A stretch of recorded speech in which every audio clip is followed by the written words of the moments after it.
The pen was already in the Duke of Langford's hand when Frances Maitland made the decision that would ruin her, and she made it, as she made most of the important decisions of her life, with her heart hammering and her face perfectly calm. She stood where a lady's maid was meant to stand at such an occasion, at the edge of the great panelled library of Strode Hall, behind and a little to the side of her mistress, Miss Arabella Strode, ready to be of use and otherwise to be invisible, which is the whole art and burden of being an upper servant. The room was full of the quiet ceremony of a great match being made. At the long table sat the Duke of Langford, grave and dark and entirely composed, with the marriage settlement spread before him and a freshly mended pen in his fingers. Across from him sat Sir Reginald Strode, Arabella's father, smooth and smiling and attentive, the very picture of a proud father bestowing his daughter. The lawyers hovered. Arabella sat with her hands folded and her cold, pretty face arranged into maidenly modesty, and the spring afternoon light fell through the tall windows upon a scene of perfect, prosperous, aristocratic propriety, in which a wealthy duke was about to ally himself, by every appearance most advantageously, to the ancient and honorable house of Strode. And Frances Maitland, invisible at the edge of it, knew that every particle of that propriety was a lie, and that the settlement the Duke was about to sign was a forgery from the first line to the last, and that if he set his pen to it, he would be ruined, and she knew that she was the only soul in that room who would tell him, and that to tell him would be the end of her. For she had no proof a court would hear, only what she had seen and overheard in the months of her service. And the word of a lady's maid against a baronet is no word at all. She knew exactly what would happen the instant she spoke. She would be denounced as a liar, a thief, a disordered or a vengeful servant.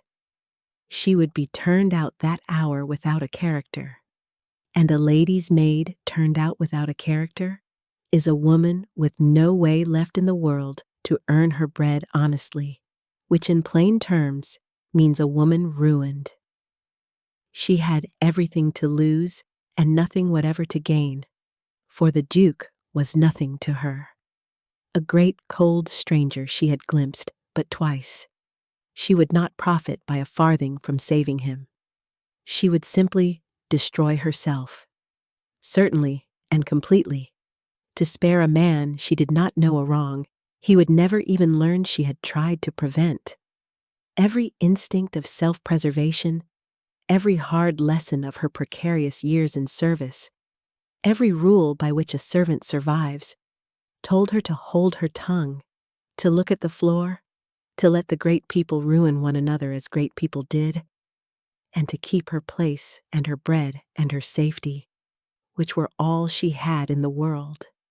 She stood quite still and watched the Duke dip his pen, and then she found that she could not do it, could not stand and watch an honest man be defrauded and say nothing, whatever it cost her. For she was a clergyman's daughter, and her father had taught her, in the poor parish where she grew up, that there are things a person cannot do and still remain a person, and that the keeping of one's own safety is bought too dear when the price is the keeping of one's own soul. The Duke lowered the pen toward the paper, and Frances Maitland stepped forward out of the place where servants stand, into the middle of that great room where she had no right to be, and heard her own voice, clear and steady and quite ruining her, say into the ceremonious hush, "Your Grace, forgive me. You must not sign that. The settlement is forged. There is no fortune. I beg you, do not sign." To understand how a lady's maid came to stand in the middle of a duke's marriage settlement and ruin herself to save a stranger, you must first understand who Frances Maitland was, and how a gentlewoman came to be a servant at all. She had not been born to service. She was the only child of the Reverend Mr. Maitland, the vicar of a poor country parish, a learned, gentle, upright man who had given his daughter the one inheritance a poor clergyman can give, which is an education and a conscience. And Frances had grown up in the vicarage among her father's books, taught Latin and a little Greek and a great deal of plain Christian principle, raised to be a gentlewoman in every particular, but the one that signifies in the world's reckoning, which is money. For there had been no money. There is never any money in a poor living. And when her father died, suddenly, when Frances was 20, he left her exactly what such fathers leave: a name without a fortune, a mind without a means of supporting it, and the whole wide hostile world to make her way in alone. There were no relations able or willing to take her in. There was nothing put by. A gentlewoman so circumstanced has in that age almost no honest course open to her, but to go into service in one of its genteel forms: governess, companion, or lady's maid.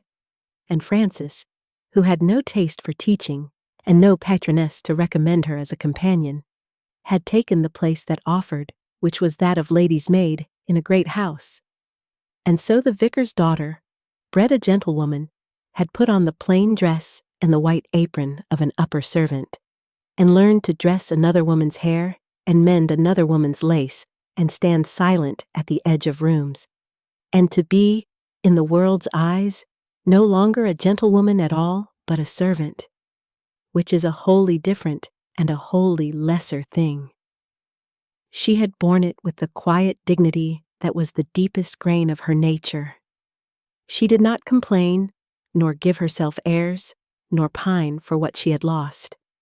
She did her work well and honestly, kept her own counsel, read her father's few saved books at night by her own candle, and preserved, beneath the apron and the deference, the entire interior nobility of the gentlewoman she had been raised to be, so that those few who troubled to look closely at the Strodes lady's maid came away vaguely puzzled, with the sense of having met someone who did not quite fit her station, a quality in her speech and bearing, and the level look of her gray eyes that sat oddly with the cap and apron. But few troubled to look closely. A servant is furniture to most of the great, and Frances had learned that her safety lay precisely in not being looked at, in being the invisible, competent presence that great households require and overlook. She had been 3 years in service, and a year of that with the Strodes, when the Duke of Langford came courting Arabella, and she had meant, as she always meant, to keep her head down and her place and her bread, and to let the great people conduct their great affairs without her. She had not meant to notice anything.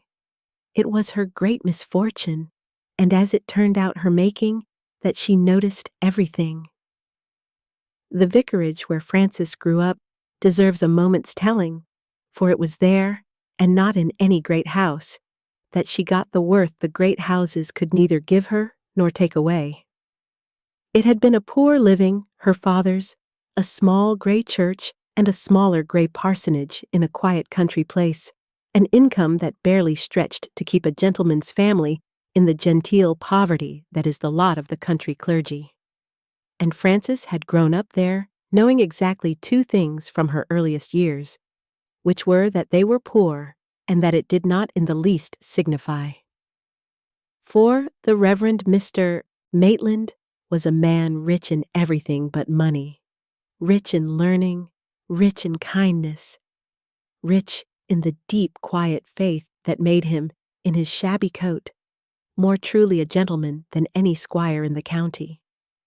And he had raised his motherless daughter to value the things he valued, which were truth and kindness and the life of the mind and the keeping of one's own integrity, whatever it cost, and to hold cheap the things the world prized, the money and the rank and the show, which he had seen do so little for the souls of those who had them.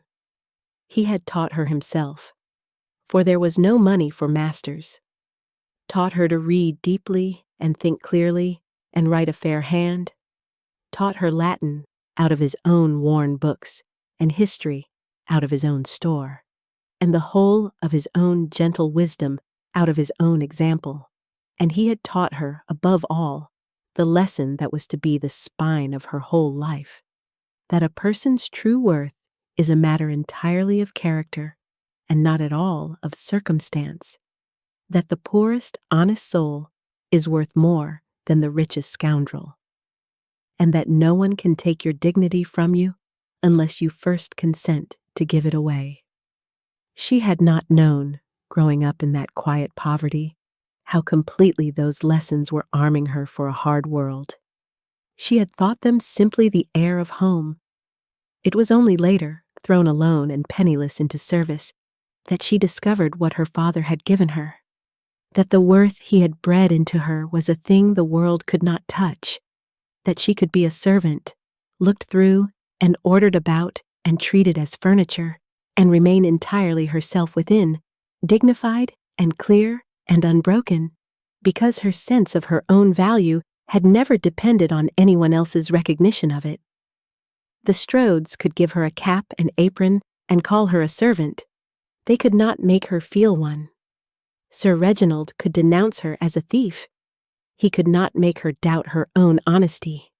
The whole machinery of rank could grind on above her, deciding she was nothing, and she could stand in the middle of it, in her servant's dress, and know with perfect serenity that she was a clergyman's daughter and an honest woman and worth more than the lot of them, because her father had taught her so before she was 10 years old, and she had never had cause, in all the years since, to find him wrong.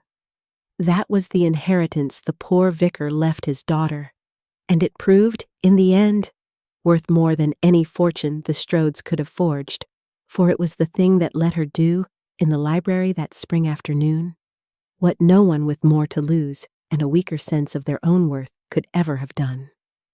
The life of an upper servant in a great house is little understood by those who have never lived it, and Frances's 3 years of it had taught her things about the world that no gentlewoman's drawing-room education ever could.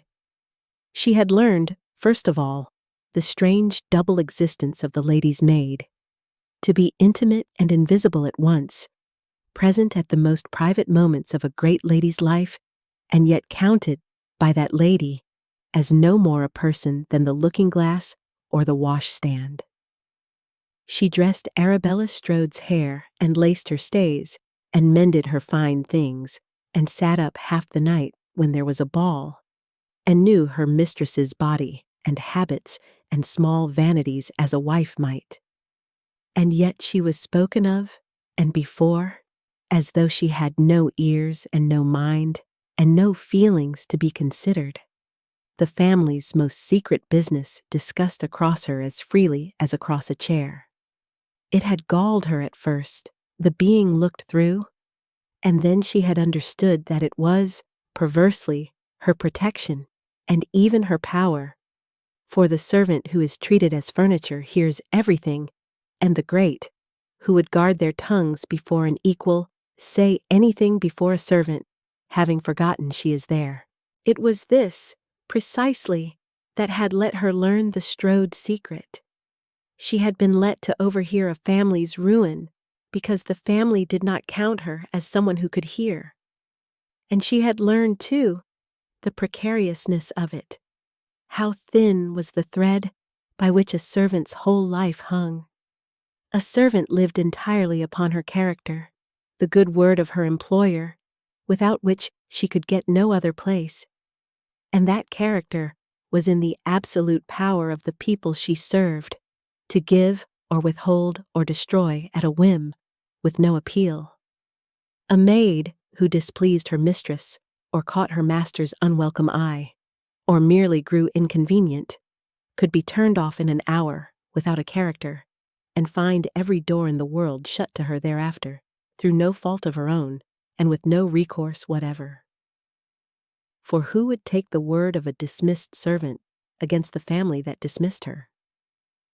Frances had seen it happen to others, the sudden fall from a place to the road, the genteel slide toward destitution. She had lived with the quiet daily knowledge that she stood always one displeasure away from ruin, dependent for her very bread on the goodwill of people who scarcely saw her as human. It had taught her caution. It had taught her to keep her head down and her opinions to herself and to give no one cause.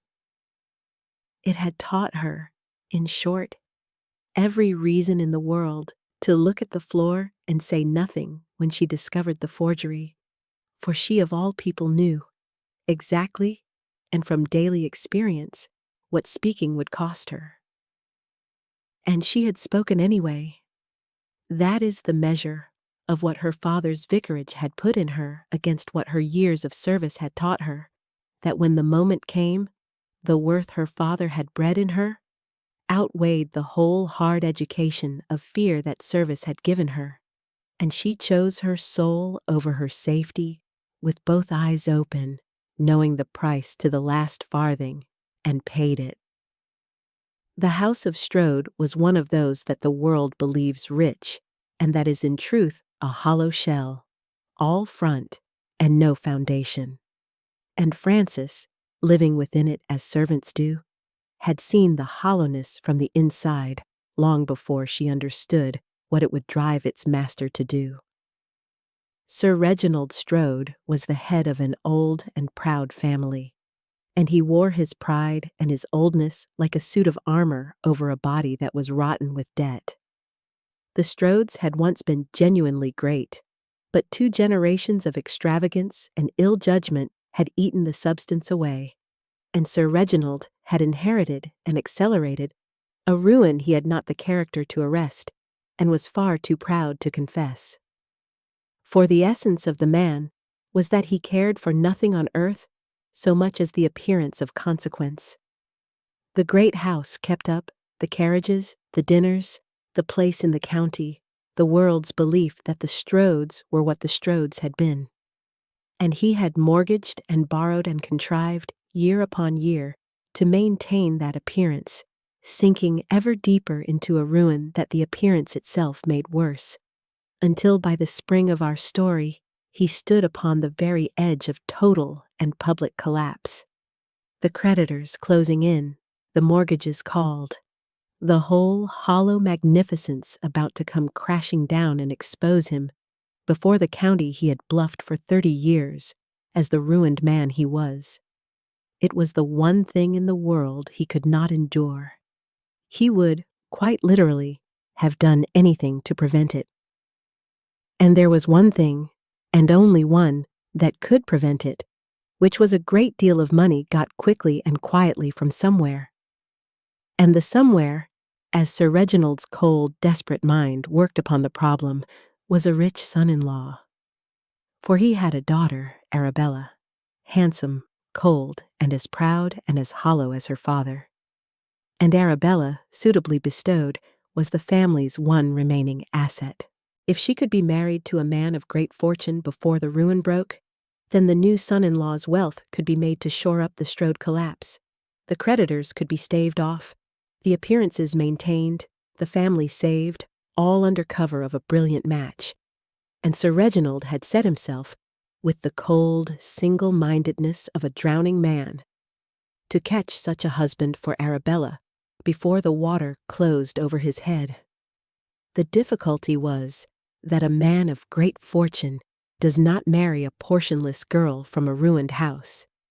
He marries money, or its certain prospect, and the Strodes had no money and no prospect of any, only debts. And so Sir Reginald Strodes, proud descendant of an honorable line, had done the thing that his desperation and his hollowness made. To him, the only thing. He had decided to manufacture the fortune that did not exist, to forge it on paper, convincingly enough to deceive a wealthy suitor into the match. And he had found his suitor in the Duke of Langford, and his forger in his own corrupt clerk, and he had very nearly brought it off. It is worth looking a little closer at Sir Reginald Strodes, and at the particular kind of ruin that produces a man willing to forge his daughter's dowry. for he was not a born villain, but a made one, made by the very thing he worshipped. What he worshipped was consequence, the appearance of standing in the world, and he had worshipped it so long and so completely that it had eaten everything else in him, conscience and prudence and natural affection alike. He had inherited a family already sliding, and rather than face the slide and arrest it, which would have meant retrenchment, economy, the swallowing of pride, the open acknowledgement that the Strodes must live smaller, he had chosen instead to maintain the appearance at any cost, to keep up the great house and the carriages and the dinners and the county's belief in Strode wealth, borrowing against tomorrow to dazzle today, year upon year, in a long, slow act of self-destruction dressed as grandeur. Each year's pretense had made the next year's worse. Each loan to keep up the show had deepened the ruin the show concealed, and he had ridden the whole doomed machine downward with his eyes shut and his chin up, because to open his eyes was to see the abyss, and to lower his chin was to admit before the world that he was not what he pretended, which was the one thing his whole soul was organized to prevent. By the spring of our story, he had reached the end of the road. There was no more to borrow, no more to pretend with, the creditors past staving, and the collapse a matter of weeks. And a man so constituted, brought to such a pass, does not repent and retrench even then. He gambles everything on one last throw to preserve the appearance, and Sir Reginald's last throw was the forged dowry and the captured duke. There was a kind of madness in it, the cold, methodical madness of the obsessed, for he was risking not merely ruin now, but disgrace and the jail, hazarding his neck on a forgery, all to avoid a thing, honest poverty, that thousands bear without dishonor, and that was, by any sane reckoning, infinitely preferable to what he risked to escape it. But honest poverty was to Sir Reginald worse than the jail, because it was the death of the only thing he valued, which was the world's belief in his consequence. He would genuinely rather have been a forger undiscovered than a poor man acknowledged. And so he forged, and gambled his daughter and his honor and his liberty on it, and lost, as such men in the end almost always lose, because the appearance they worship is hollow, and hollow things cannot bear weight. And the deep irony of his fall, which Francis saw clearly and he never did, was that he was destroyed by the very worship that had made him.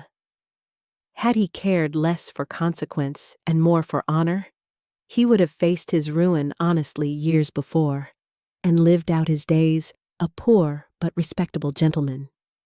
It was the worship of the appearance of worth in a man who had let his real worth rot away that drove him at last to forge what he no longer possessed, and so to lose even the appearance he had sold his soul to keep. He is the dark twin in this story of everything Francis stood for, where she had nothing the world valued and all the real worth in the world. He had spent a lifetime manufacturing the appearance of a worth he had long since hollowed out, and the contract he forged was only the last and most literal expression of the lie his whole life had been.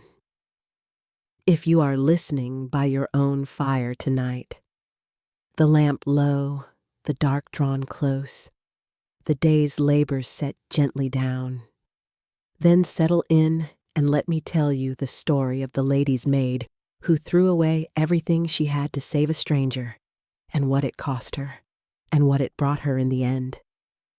For this is a story about the worth that lives in a person regardless of the station the world has pinned upon them, about the difference between the grandeur that is forged and the worth that cannot be, and about a moment when a servant, who had everything to lose and nothing to gain, chose to tell the truth and let the cost fall where it would. I shall tell you, before the end, where in the world I picture you sitting, But first, you must know how Frances came to learn the secret she was to ruin herself with, for she had not gone looking for it.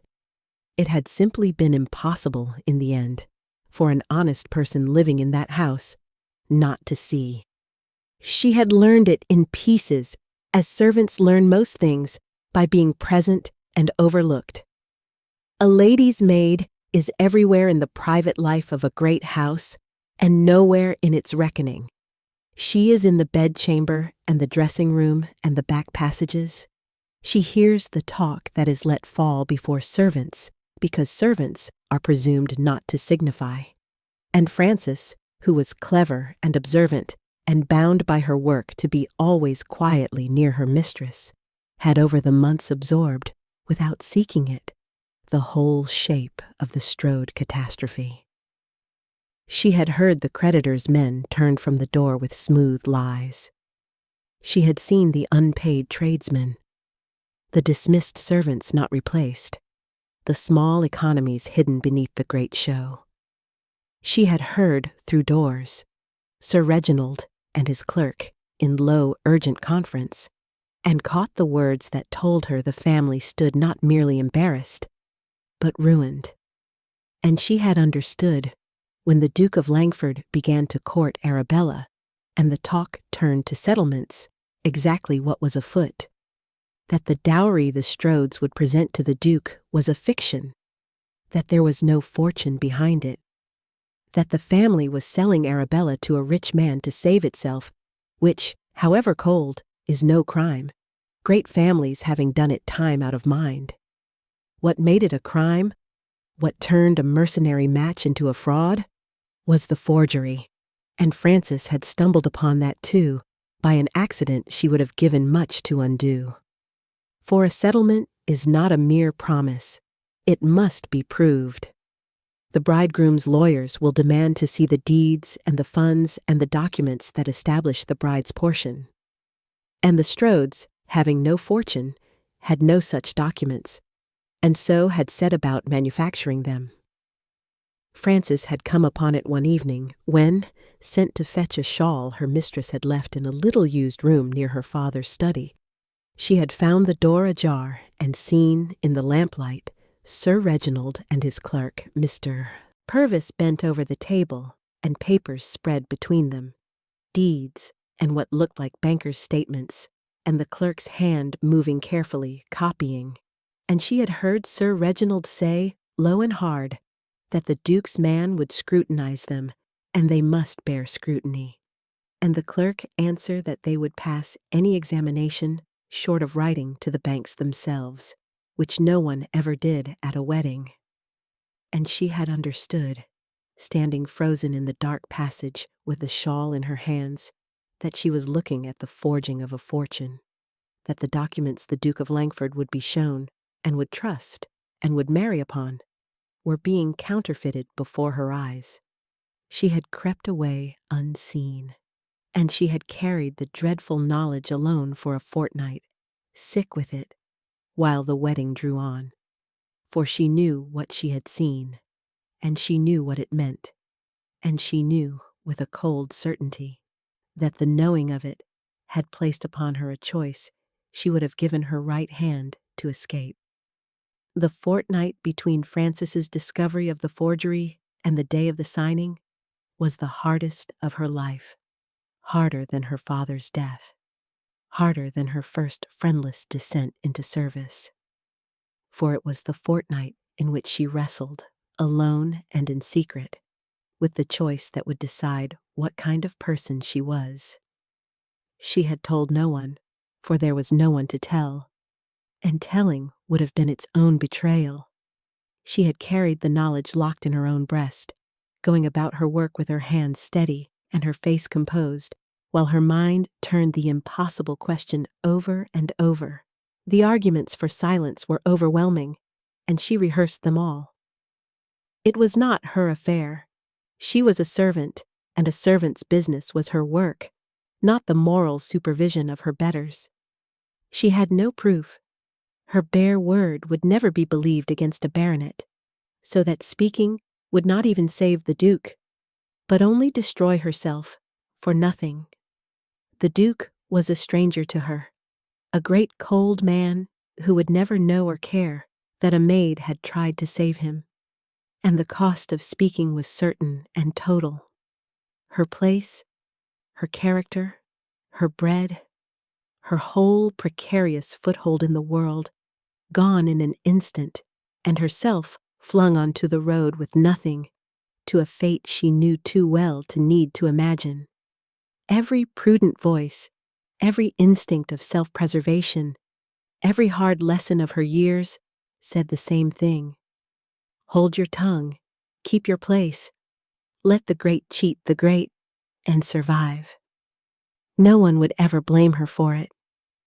No one would ever even know there had been anything to blame her for. But there was one voice that would know, and it was her own. And that was the voice she could not silence. For she found, wrestling through those sleepless nights, that the question was not really whether she could save the Duke, nor whether anyone would blame her, nor what it would cost. The question was whether she could live afterward as the person who had known an honest man was being defrauded and said nothing to save her own skin. She tried to make herself that person in the long, dark hours, and found that she could not. That her father's daughter, raised in the poor vicarage to put her soul above her safety, simply was not capable of the comfortable silence, however sensibly she argued for it. That she would rather be ruined and remain herself than be safe and become someone she could not respect. It was not courage, exactly, as she understood it afterward. It was more that she had no choice, being who she was, that the silence her prudence urged was, for her, simply not possible, any more than she could have struck her father or denied her God. And so, somewhere in that fortnight, the wrestling ended, not in a decision so much as in a recognition that she would speak and lose everything because she could not do otherwise and remain Frances Maitland. And having recognized it, she grew strangely calm and waited, with her terrible knowledge and her settled soul, for the day of the signing to come. Frances had not meant her warning to be the public, ruinous thing it became. She had tried, first, every quieter way, and it was only when all of them failed that she was driven to the desperate course of speaking out in the library. For in the days before the signing, once her wrestling was done, and her mind made up that the Duke must be warned, she had set herself to find some private means of warning him, some way to get the truth to him quietly, without the public ruin of a servant denouncing her master to his face. It had proved impossible. A lady's maid has no access to a duke. She could not call upon him, could not be admitted, could not so much as approach him through the proper channels, for the proper channels did not exist for someone of her station. She had tried to write to him. She had composed, with great care, a plain, unsigned letter laying out what she knew, and contrived to have it carried to Langford's house, and learned, to her dismay, that it had never reached him, intercepted, she could only suppose, by the watchful household of a great man who do not pass anonymous warnings from unknown hands to their master, or perhaps by Sir Reginald's own people, who missed little. She had tried to find a moment to speak to the Duke when he called at Strodes Hall, to catch him alone in a passage for the few words that might save him. But a Duke courting is never alone, always attended, always surrounded, and a maid who lingered in his path would only be noticed and sent about her business, as indeed she had been once, with a sharp word from Sir Reginald himself that had frightened her badly and warned her she was watched. So every quiet road was shut. She could not reach him in private. Her letter had been swallowed. Her attempts to catch him had been marked and might, if repeated, expose her before she could do any good at all. And the day of the signing came on with the truth still locked uselessly in her breast, And Frances faced the last bitter narrowing of her choice. That there was now only one way left to warn the Duke of Langford, and it was the worst way, the public way, the way that left her no shred of protection. To speak out in the room itself, before them all, at the last moment, and take the whole ruin of it full upon herself. She had hoped never to have to do it so. She had tried with everything in her to find a gentler road. But the gentler roads were all closed by the very machinery of rank that made a servant's word worthless and a servant's person unreachable, and she was left with the stark alternative she had dreaded from the first. Speak out and be ruined, or stay silent and let him sign. And so, when the day came and she stood at the edge of the library and watched the pen descend, she did the only thing left to her, having tried and failed at all the rest. And the publicness of it, which made it so shocking and so ruinous, was not her choice, but the last cruelty of a system that had left a truthful servant no quieter way to tell the truth. The man she was about to ruin herself to save deserves his own telling, for the Duke of Langford was not the cold trifler that his part in this might suggest, but something sadder and more redeemable. A good man who had let an old wound harden him into the very coldness that nearly destroyed him. Miles, Duke of Langford, was 33 and had been for some years the most pursued and the least happy of men.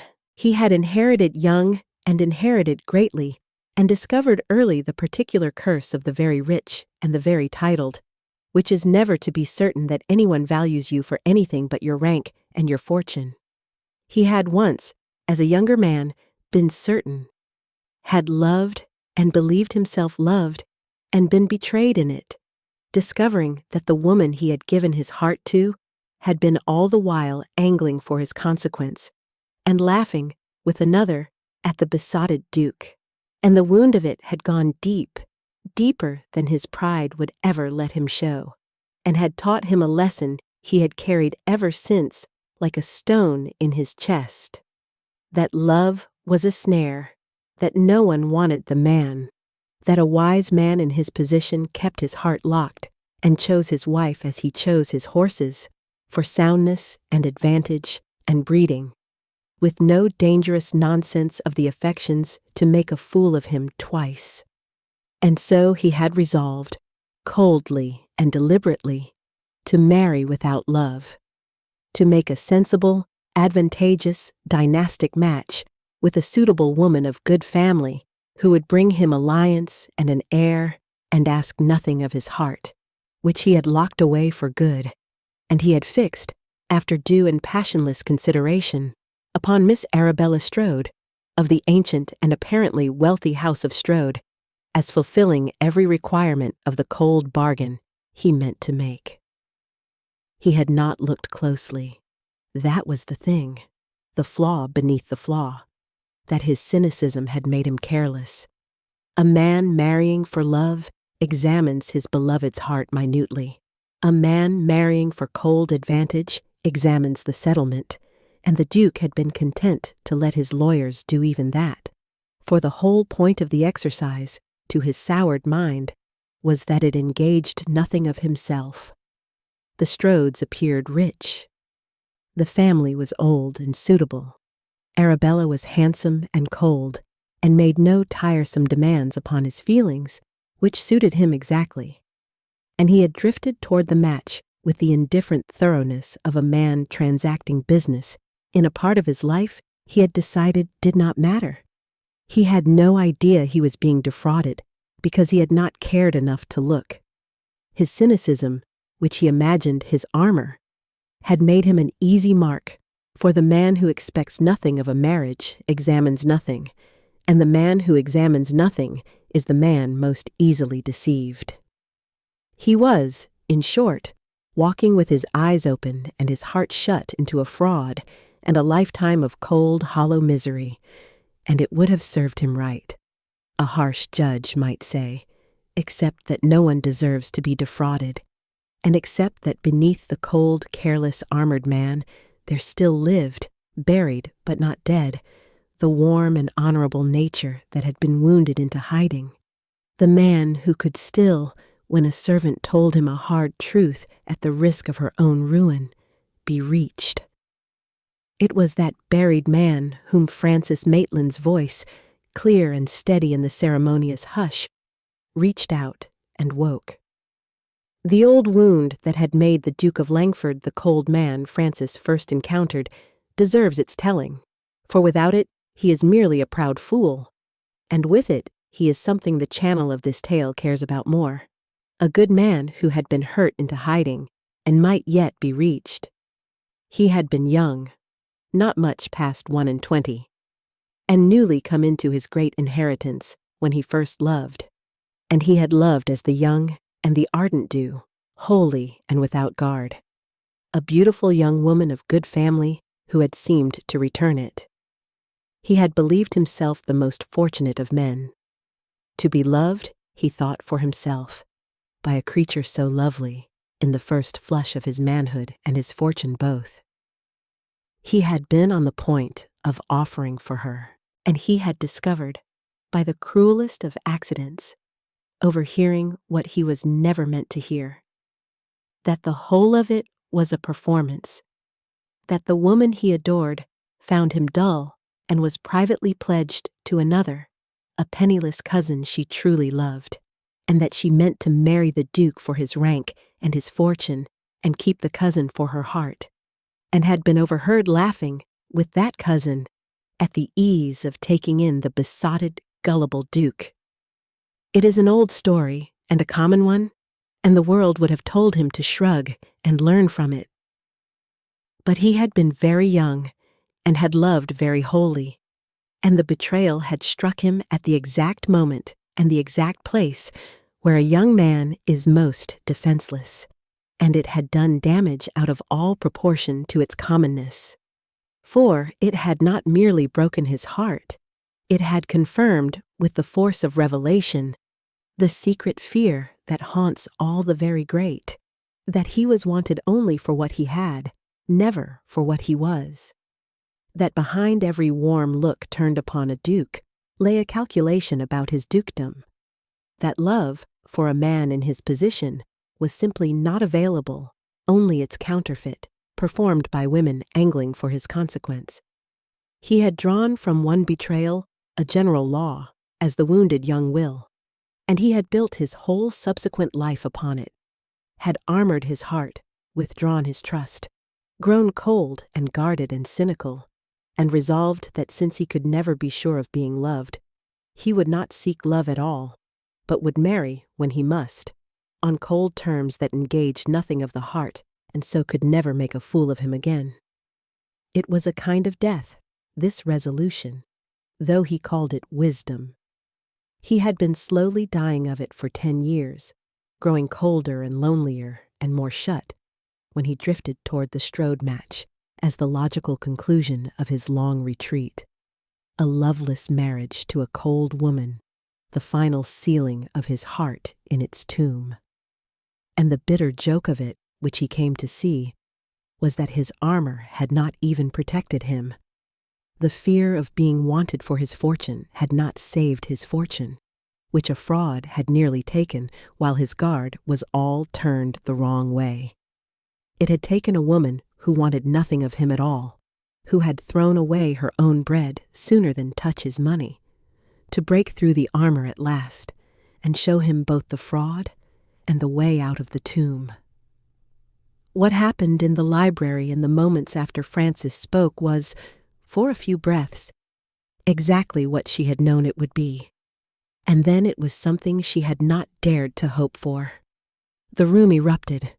Sir Reginald Strodes was on his feet before she had finished, his smooth face gone dark with a fury that was 3 parts terror, demanding to know how a servant dared, ordering her from the room, declaring to the Duke in the same breath that the wretched girl was a dismissed maid he had caught thieving, a vindictive creature turned off that very morning, half mad, not to be heeded for an instant. The lawyers murmured in scandalized confusion. Arabella's cold face had flushed an ugly red, and 2 footmen were summoned with a word to remove the impertinent servant who had so outraged the dignity of the occasion. It was the machinery of the world closing instantly and automatically upon the servant who had dared to speak against her betters, exactly as Frances had foreseen. In another moment, she would be dragged from the room and turned into the road. Her word already buried under Sir Reginald's furious denunciations. The great people's version established before the great people themselves, and the wedding would go forward as though a fly had buzzed and been swatted. She did not struggle. She had said her piece. She had done the thing she could not do. And now she would pay for it, and there was nothing further in her power. She only kept her eyes, through it all, fixed steadily and without fear upon the one face that mattered, the Duke's, and let him read in hers, for the half-second it was hers to show him that she was telling the truth. And the Duke of Langford, who had every reason and every encouragement to do as the world prescribed, to accept the baronet's explanation, dismiss the mad servant, and sign, did not sign. For he had looked at her. In the uproar, while Sir Reginald raged and the footman came, the Duke had really looked at the lady's maid standing alone and unafraid in the middle of the room, and what he saw stopped him. He saw no madness, no spite, no thieving cunning. He saw a grave, pale, composed young woman of evident quality, looking back at him with a steady truthfulness that no liar could have counterfeited and no vindictive servant could have worn. He saw someone who plainly knew she was destroying herself and was doing it anyway, for nothing, which is not how liars and thieves behave. And the buried, honorable man in him, the shrewd judge of character beneath the cynic, registered, in that half-second, that whatever else was true, this woman believed absolutely what she had said, and was paying absolutely for the saying of it. His own pride flared too, of course. The affront of it, a servant presuming to halt a duke, every instinct of his rank crying out to put her in her place and proceed. But beneath the pride, the older and the better instinct held. And the Duke of Langford set down his pen and raised one hand and said, in a voice of cold, ducal authority that froze the whole room into silence, "Stop! Let her go! Take your hands off her! No one is signing anything. Sir Reginald, you will oblige me by sitting down, and you," to Frances, "will oblige me by remaining exactly where you are and telling me, plainly and at once, what you mean." And the trap that Sir Reginald Strode had spent his last desperate hopes upon hung, in that instant, suspended.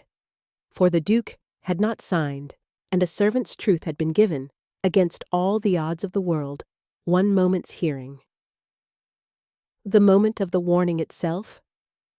The instant a lady's maid stepped out of the place where servants stand and spoke against her master before a duke, was talked of below stairs in great houses for years afterward, for it was the kind of thing that simply did not happen, an overturning of the whole order of the world in a single sentence.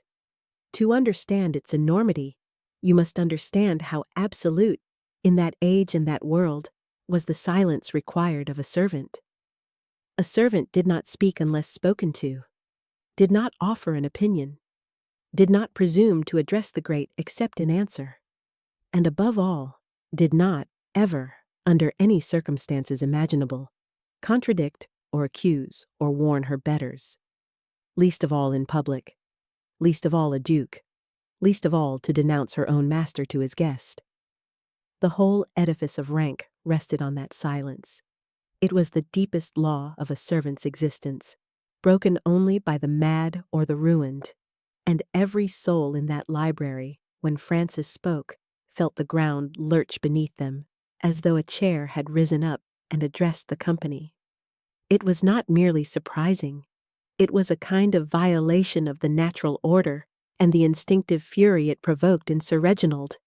and the scandalized confusion in the lawyers, and even the flicker of affront in the Duke himself, were all the reflexes of people whose deepest assumptions about how the world was arranged had been struck a sudden blow. And that is precisely what made Frances's act so extraordinary and so revealing of her quality. She knew the law she was breaking. She knew it as only a servant who has lived 3 years under it can know it.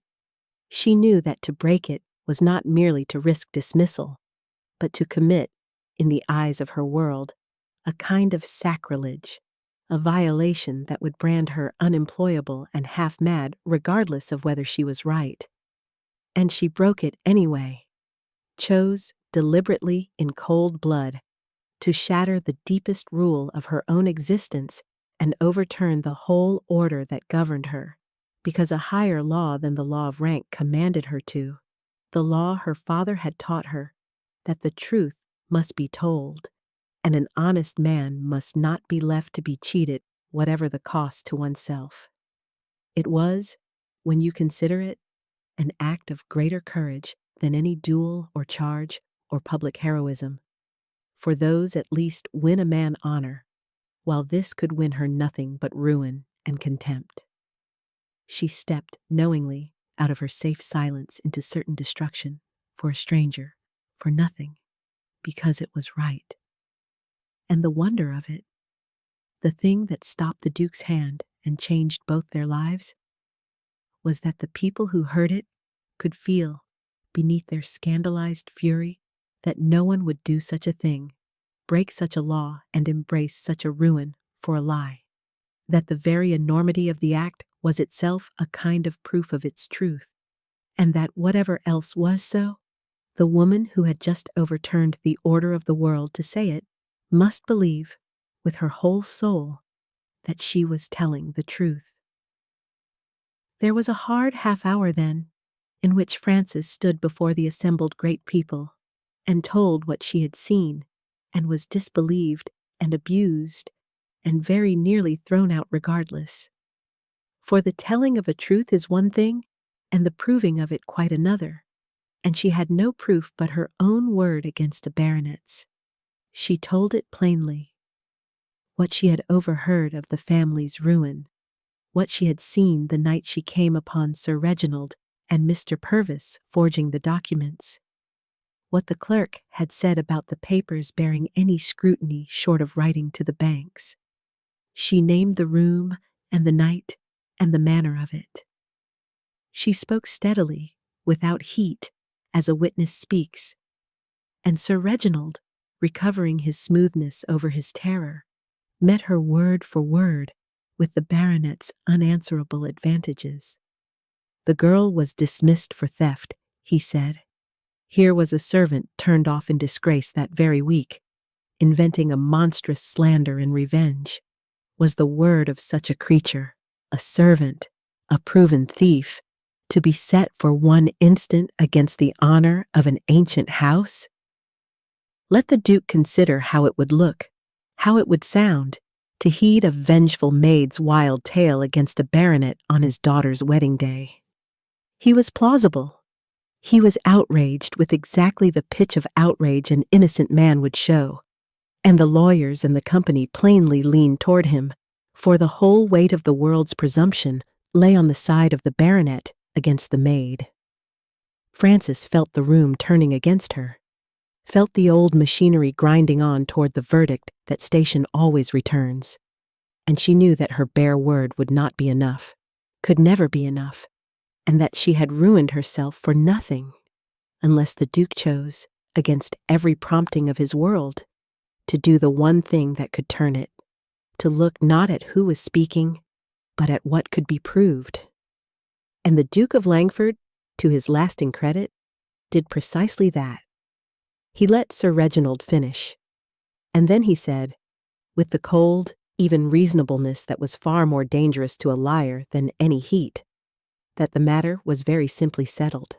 If the lady's maid lied, no harm would come of testing it. If she told the truth, he had been about to make a grievous mistake. And either way, the documents would now be examined, not cursorily, as a wedding examines, but thoroughly, by his own lawyers, with the deeds verified and the funds confirmed by writing to the banks themselves. And the wedding would wait upon the result. Sir Reginald's protests that this was a monstrous insult, that he would not have his honor questioned on a servant's word, that the Duke must choose between trusting an ancient house and trusting a thief. The Duke met with a single flat sentence that ended the matter. That a man with nothing to hide could have no objection to an examination, and that a man who objected to one told him more than any servant could. And he gave orders, then and there, that nothing should be signed and nothing removed, and the documents placed in his lawyer's hands. And he had Francis kept safe and apart, neither dismissed into the road nor given back into Sir Reginald's power until the truth could be known. And the company broke up in scandal and confusion, the brilliant wedding suspended upon the word of a lady's maid and the scruple of a duke who had, almost despite himself, decided to find out the truth. The days of the examination, while the Duke's lawyers took the forged documents to pieces, were days of suspense for everyone concerned, and not least for Frances, who had staked her whole life on being believed and now had to wait, kept safe but uncertain, to learn whether the proof would bear out her word. The Duke had been as good as his order. Nothing was signed, nothing removed, the documents sealed up and carried off to his own lawyers in town, with instructions to examine them not as a wedding examines, with a courteous glance, but as a court would, with every deed traced to its register, and every sum confirmed by direct application to the banks that were said to hold it. It was an extraordinary proceeding, and Sir Reginald fought it every step, with outrage and obstruction and high talk of insulted honor. But the Duke was immovable, and the lawyers were thorough, and the truth, once it is genuinely looked for, has a way of surfacing. The deeds were compared against the public registers, and found to correspond to nothing. The great properties they conveyed either did not exist or belonged to other men entirely. The bankers' statements were submitted to the bankers, who replied, with the bloodless precision of their kind, that they held no such accounts and had issued no such statements. Piece by piece, the forged fortune dissolved into the nothing it had always been. And behind it, as the lawyers followed the threads, the true ruin of the Strodes stood revealed, the mortgages and the debts and the desperate shifts, the whole hollow magnificence laid open to the daylight. And then came the confession that put the matter beyond all argument. For the lawyers, tracing the forgeries to their maker, had fixed upon the clerk, Mr. Purvis, as the hand that had done the actual work, and Purvis, a cautious, self-serving man who had done his master's forging for his wages and no love, took one clear look at the wreck bearing down upon the house of Strode, and decided, with a rat's sound instinct, that he would not go down with the ship. He turned, offered the choice between sharing his master's ruin and disgrace, or confessing and saving his own neck. He confessed, told the whole of it, plainly and completely, how Sir Reginald had ordered the forgeries, and he had executed them, the dowry invented, the deeds counterfeited, the statements faked, all to deceive the Duke into the match, and he signed his confession before witnesses, and the case was sealed. There was now no possibility of denial.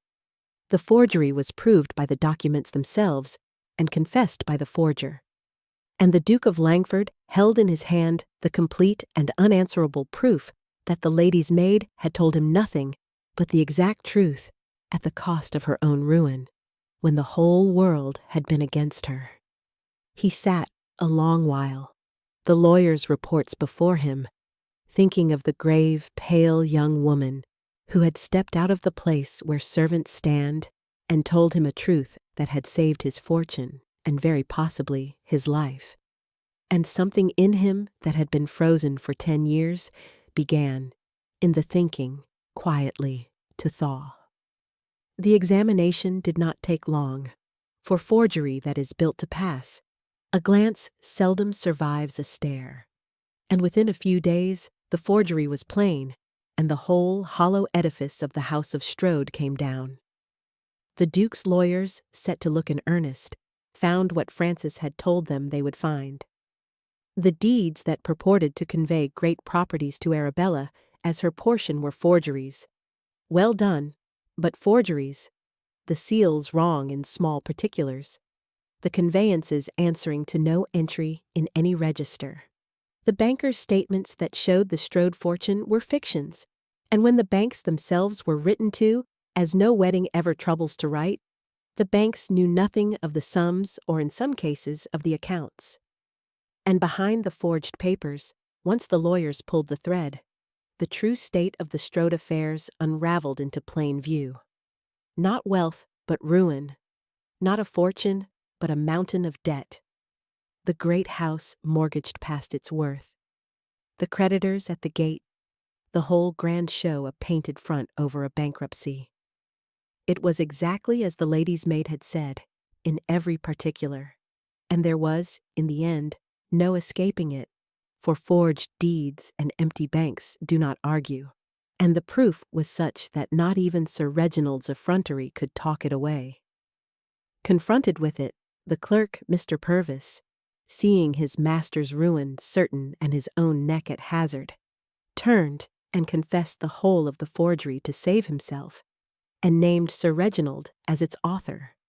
And the case was complete past any denying.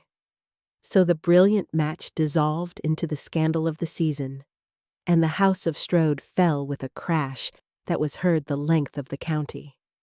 Sir Reginald Strode stood exposed before the world he had bluffed for 30 years as a ruined man and a forger.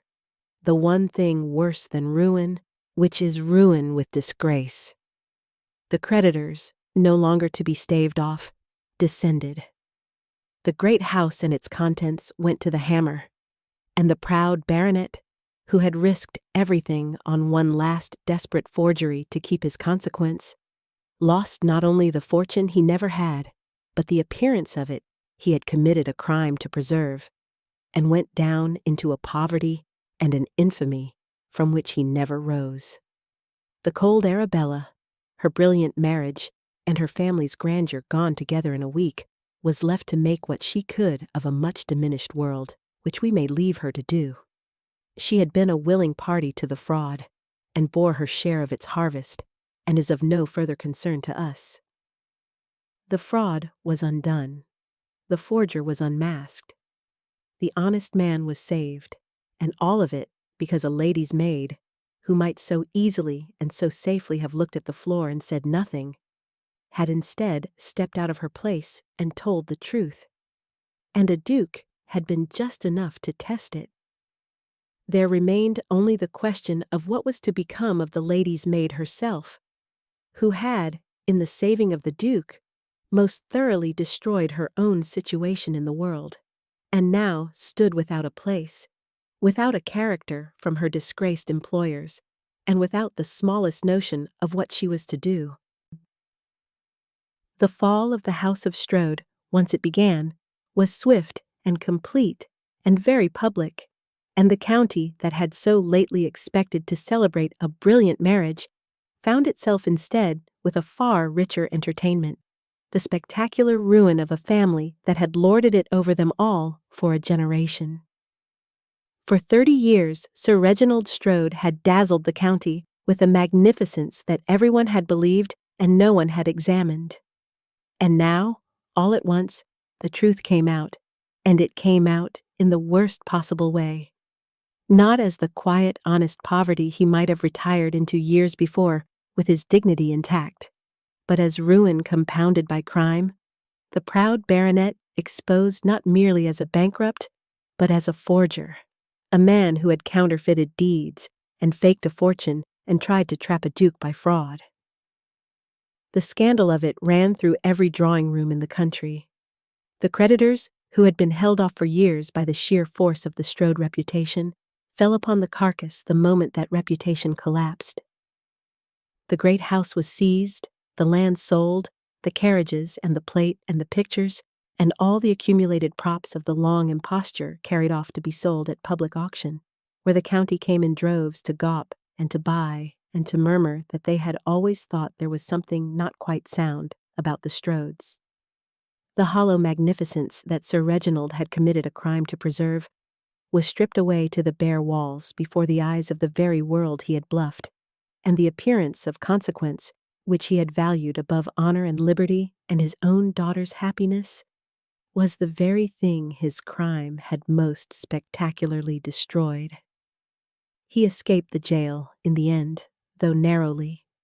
The Duke of Langford, having no taste for vengeance and no wish to drag the wretched business through the courts and the newspapers, declined to prosecute, contenting himself with the man's complete ruin and exposure, which was punishment enough and more than enough. For Sir Reginald Strode, stripped of his fortune that never was, his house, his standing, and above all, the world's belief in him, was left to live out his days in an obscurity and a contempt that, to a man who had worshipped consequence above all things, was a fate considerably worse than prison. He sank from view, as such men do, into some mean, genteel exile, shunned and diminished and gnawing on his fallen greatness. And the county, having enjoyed his fall thoroughly, forgot him with the speed it reserves for those who can no longer give dinners. He had played for everything and lost everything, and lost it, moreover, to the one person in his whole grand house he had counted as nothing, a lady's maid, who had brought down the proud baronet not by any scheme or malice, but simply by declining, at the last, to be silent, which is a kind of justice the proud never see coming, for they never think the people they overlook can touch them and are wrong. A word should be said of Arabella Strode, the cold bride at the center of the broken match, for her part in it was not innocent, and her fate is instructive. She had been a willing party to her father's fraud. That must be understood, for it is easy to imagine her a mere pawn, a daughter sold by a grasping parent, and to pity her accordingly. But Arabella was no helpless victim. She had known the family was ruined. She had known the dowry was a fiction. She had known, in general if not in every particular, that the Duke was being deceived, and she had gone along with it, coldly and deliberately, because the fraud served her own ambition as well as her father's need.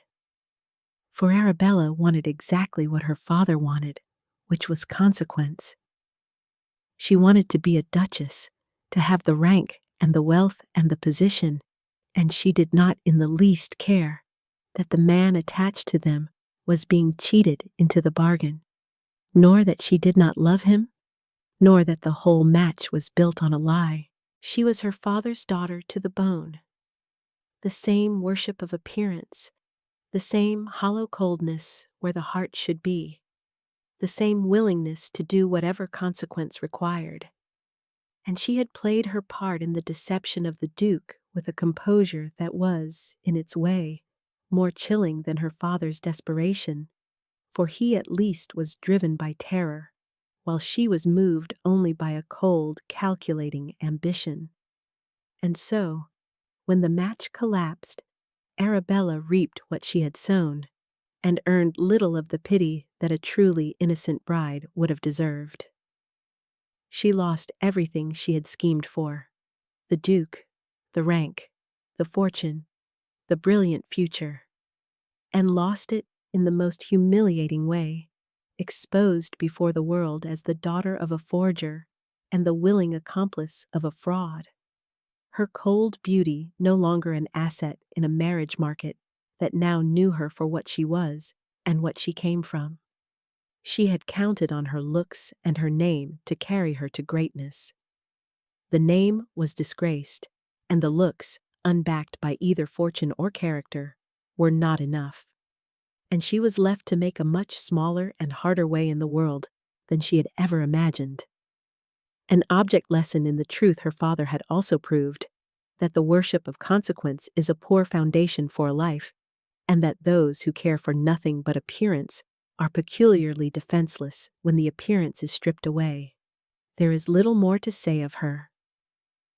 She was the cold counterfeit of a bride, as her family's fortune was the counterfeit of wealth.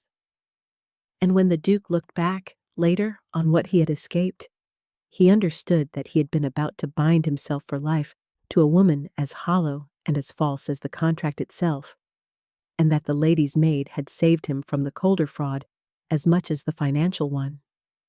He had been about to marry a forgery of a wife. He married the real thing instead. It was the Dowager Duchess of Langford who settled the question of Francis, and she settled it as she settled most things, before anyone else had finished thinking about it.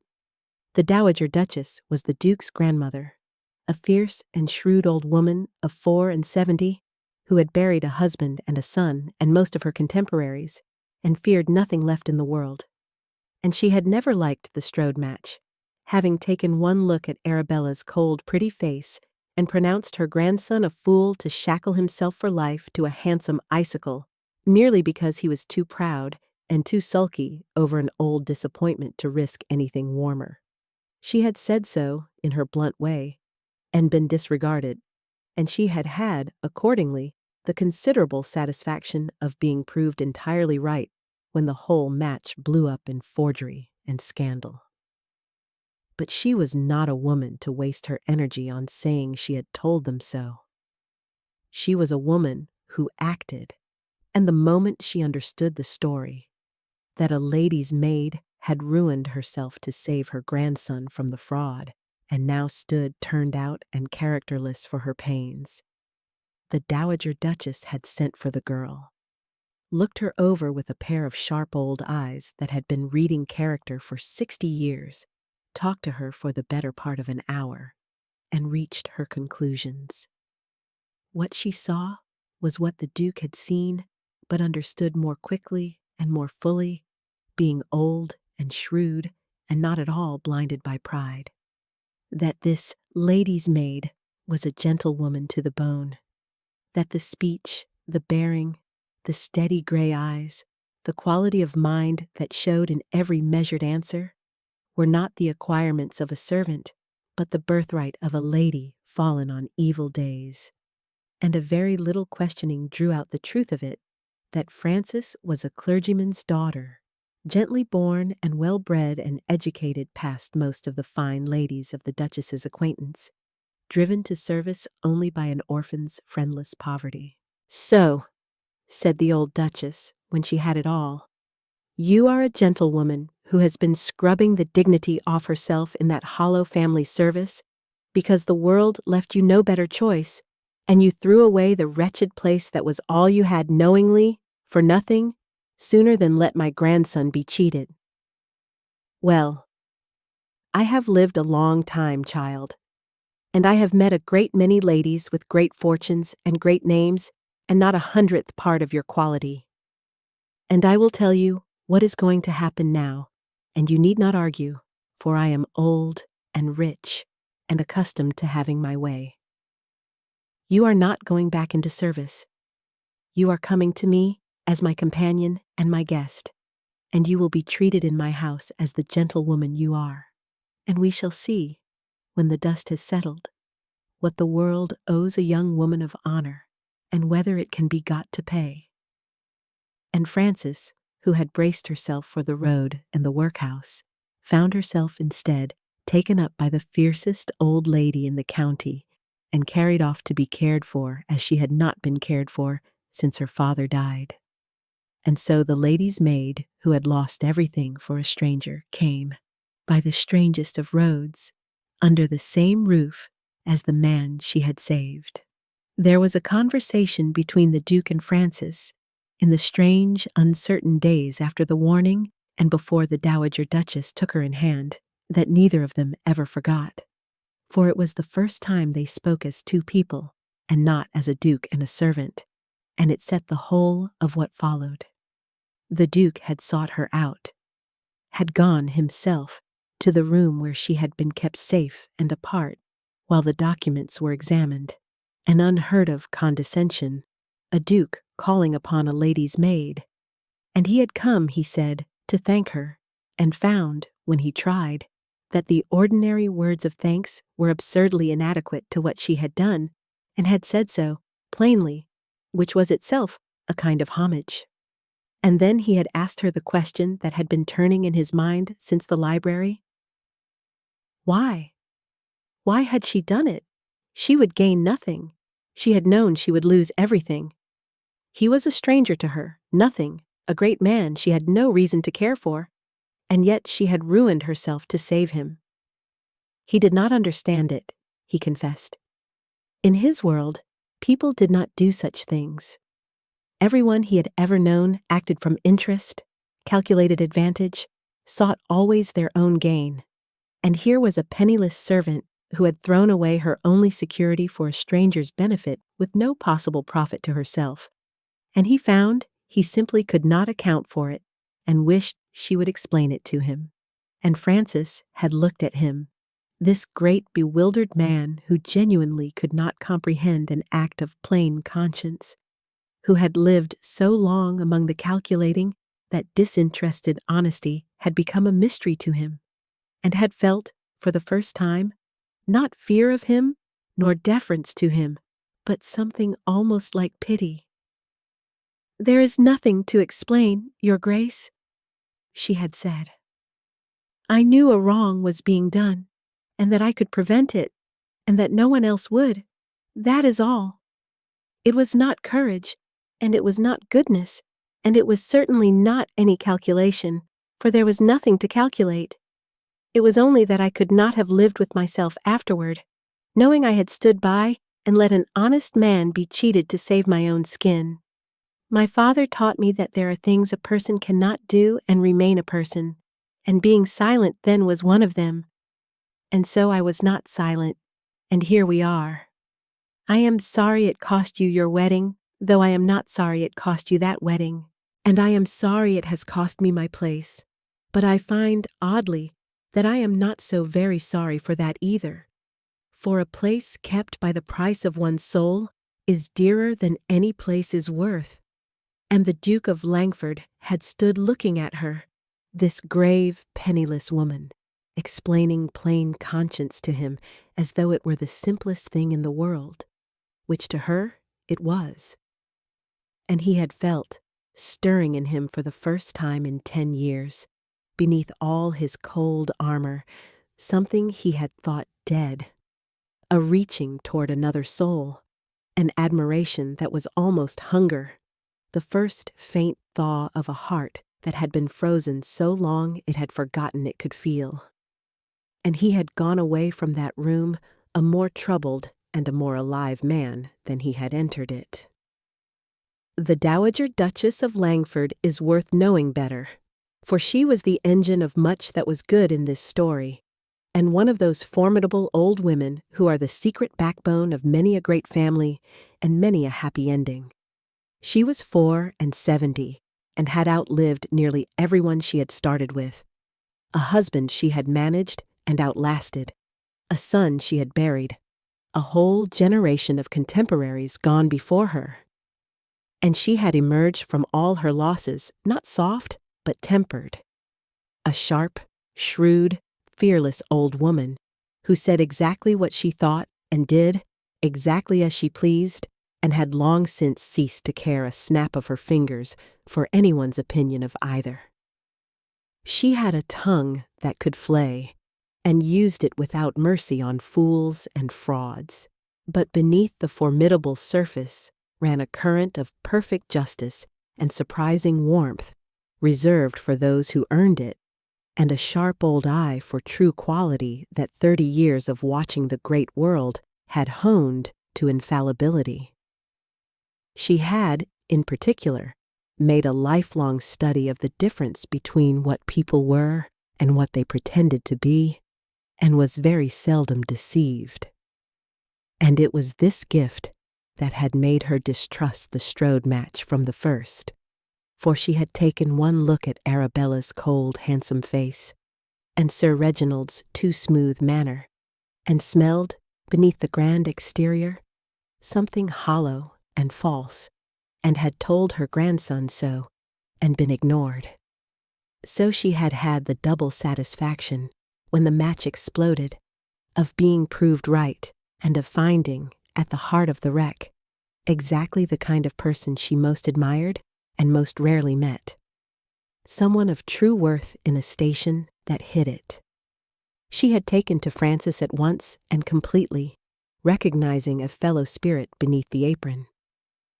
A woman of principle and courage and quality, who had done the hard right thing at ruinous cost without fuss or self-pity, which was precisely the old Duchess's own ideal of how a person ought to behave.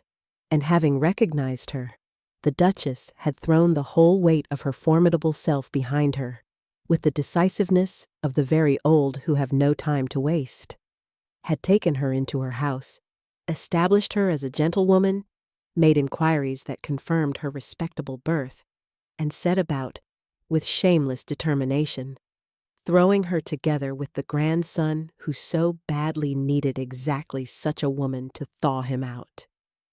"I am too old to be subtle," she told Francis once, with relish, "and far too old to pretend I am not managing the pair of you.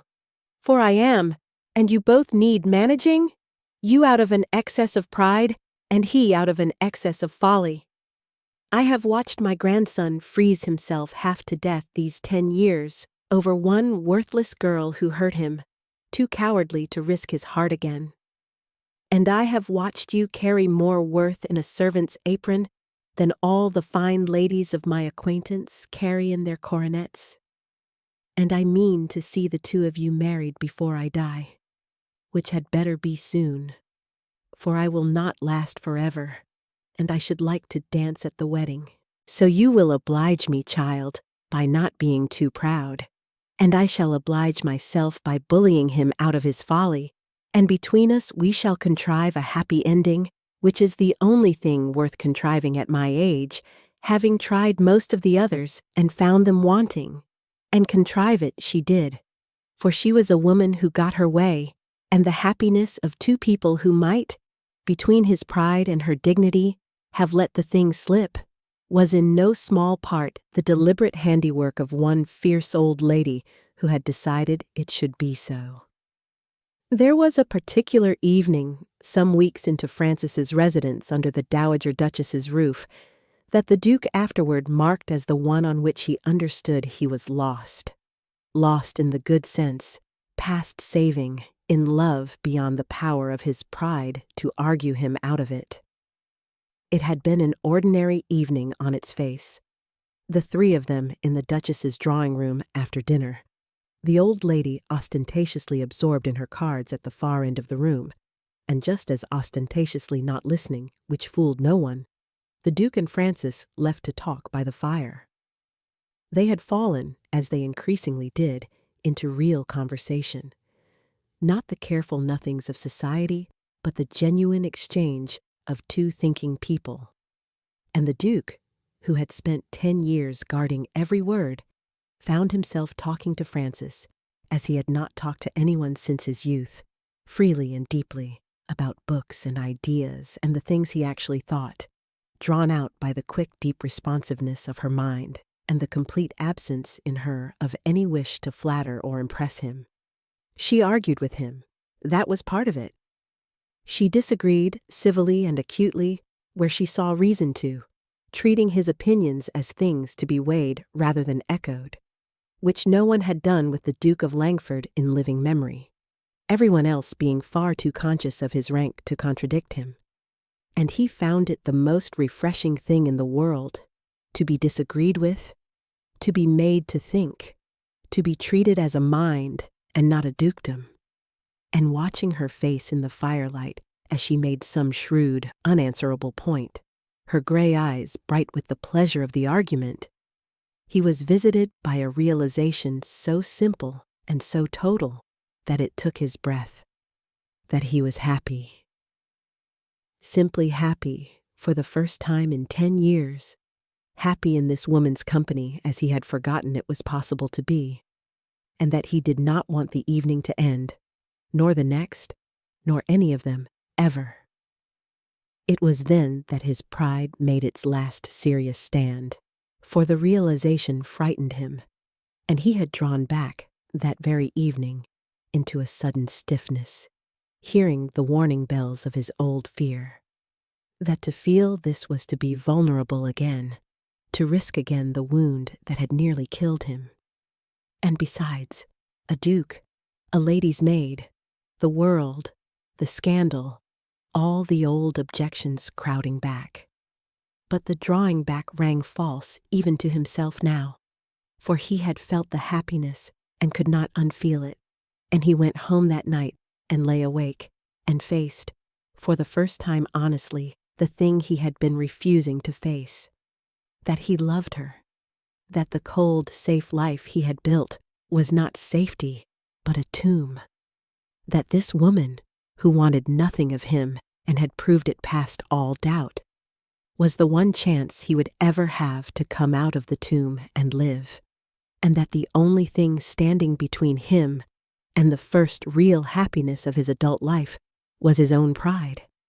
The pride that quailed at what the world would say of a duke who married a servant. He knew, lying there, what he ought to do. He knew what a brave man, a free man, the man Francis was, would do.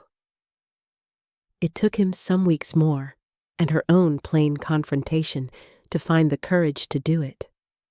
For the pride of a lifetime does not yield in a night. But it was that evening by the fire, he always said afterward, that he first knew the truth, and first knew that his pride was the only enemy left, and first began, however slowly and however reluctantly, to gather the courage to defeat it. What grew between Francis and the Duke of Langford in the weeks that followed grew slowly and against the resistance of his pride and her dignity both. But it grew because it was rooted in the one thing that neither his cynicism nor her caution could argue away, which was that each had seen the other at the truest. He had seen her stand alone in a hostile room and tell a ruinous truth for nothing. She had seen him, alone among the great people, be just enough to test a servant's word against a baronet's. There is no quicker road to knowing the worth of a soul than to see it under such a test. And they had each seen the other pass it, so that when they were thrown together under the Dowager Duchess's roof, at her table, in her drawing room, where she pointedly treated Francis as a gentlewoman, and pointedly threw the two young people into one another's company, being a shameless old matchmaker beneath her ferocity. They met not as a duke and a servant, but as two people who already, in the one way that signifies, knew each other. And the duke, talking with Francis across his grandmother's table, found himself doing the thing he had sworn never to do again, which was to enjoy a woman's company. Found her mind quick and deep, and her conversation a pleasure. Found her honesty after the cold falsities of the Strodes like clean water after wine gone sour. Found himself, to his alarm, looking forward to the hours in his grandmother's drawing room as he had not looked forward to anything in years. The cold armor he had worn since his old betrayal began, against all his intentions, to warm and crack. For here was a woman who had proved, beyond any possibility of doubt, that she wanted nothing from him, who had, on the contrary, expected only ruin from her dealings with him, and saved him at her own cost with no thought of reward. And so the old poisoned suspicion that had soured his heart, the certainty that any woman near him must be angling for his rank, simply could not find purchase upon her. She was the one woman in England of whom he could be entirely sure that she did not want his dukedom. She had thrown away her bread sooner than let his dukedom be defrauded. But the duke's pride was not so easily overcome as his cynicism, and here he stumbled. For there was a great difference, his pride insisted, between admiring a lady's maid and marrying one. And even when he understood Francis to be gently born, the world would still see only the servant, and a Duke of Langford does not marry his grandmother's companion, the lately dismissed maid of a disgraced house, whatever her private quality. The thing was not done. It would be a scandal, a derogation, a throwing away of his consequence. And so, even as his heart went where it had sworn never to go again, his pride dug in its heels, and he did, for a time, what proud men do when their heart and their pride are at war. He grew cold and short and contradictory, drawing near to Francis and then withdrawing, warm one hour and distant the next, fighting his own feeling and making them both unhappy in the fighting. He did not insult her. He was too much a gentleman and respected her too deeply for that. But he let her feel the withdrawal, the sense that she was being enjoyed and then thought better of, valued, and then held at arm's length. And Francis, who missed nothing, understood exactly what was happening, that the Duke of Langford was coming to care for her and was ashamed of it, that his pride was at war with his heart over the unthinkable notion of a duke and a lady's maid. And her own pride, which was quite as deep as his, though it wore a plainer dress, rose up in answer.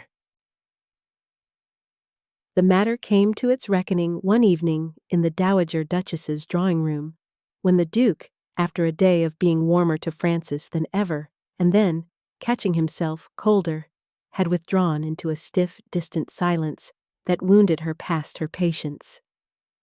And Francis, who had borne a great deal and would bear no more of being valued in private and disowned in spirit, set down her work and addressed him directly, with the quiet, level dignity that had stopped him in the library and stopped him now. "Your Grace," she said, "I think you had better let me return to service, and I will ask your grandmother's leave to do so. No, hear me, for I shall say it plainly, as I have a habit of doing at inconvenient moments.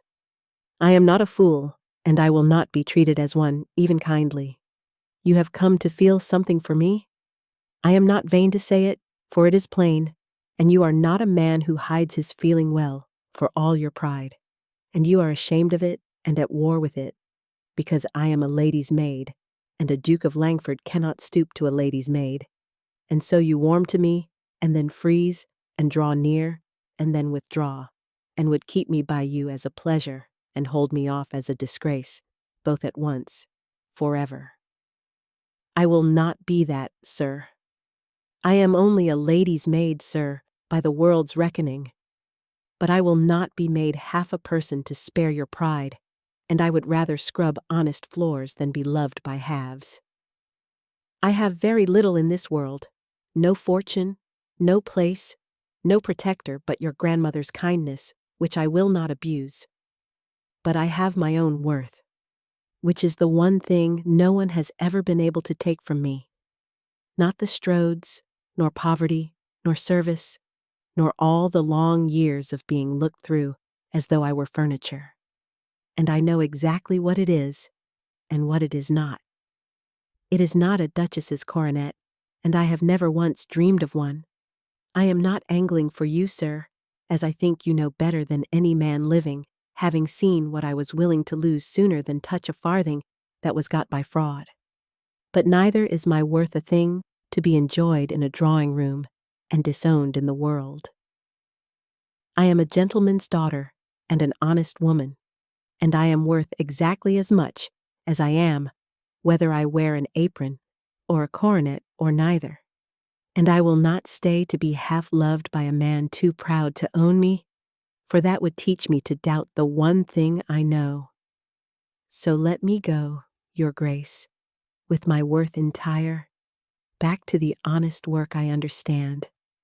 For I would 1,000 times rather be a lady's maid who knows her own value than a duke's secret shame who has learned to doubt it. And there it was, laid before him plainer than any settlement, the choice between his pride and his heart, between what the world would say and what he knew to be true, between the cold consequence he had armored himself in and the one real thing that had reached him in years.